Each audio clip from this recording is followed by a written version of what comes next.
একটা দেশ পুরো আফ্রিকাকে খাদ্য রপ্তানি করত। মাঠের পর মাঠ সোনালী ফসল ছিল, তারা ছিল আফ্রিকার শস্য ভাণ্ডার। এই দেশটাই 2019 সালে এসে একটা ভয়ঙ্কর পরিসংখ্যান রেকর্ড করলো। দেশের অর্ধেক জনগোষ্ঠী মানে প্রায় 77 লাখ মানুষ জানে না আজ রাতে খাবার জুটবে কিনা। কোনো যুদ্ধ নেই, কোনো মহামারী নেই, তাহলে কি ঘটেছিল দেশটার সাথে আসুন জানি। দেশটার নাম ছিল জিম্বাবুয়ে।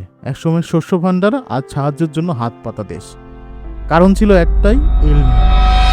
প্রশান্ত মহাসাগরের উষ্ণ স্রোত যখন বদলায়, জিম্বাবুয়েতে টানা খরা পড়া শুরু করে।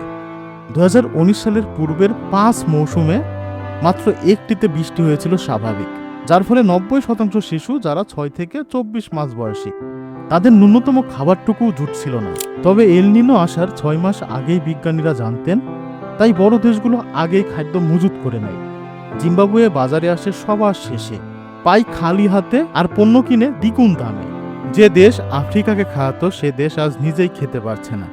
পৃথিবীকে বাঁচাতে একটাই কাজ করুন, একটা গাছ লাগান। সামর্থ্য না থাকলে সাবস্ক্রাইব করুন। আপনার একটা সাবস্ক্রাইবে আমি একটা গাছ লাগাবো। ধন্যবাদ।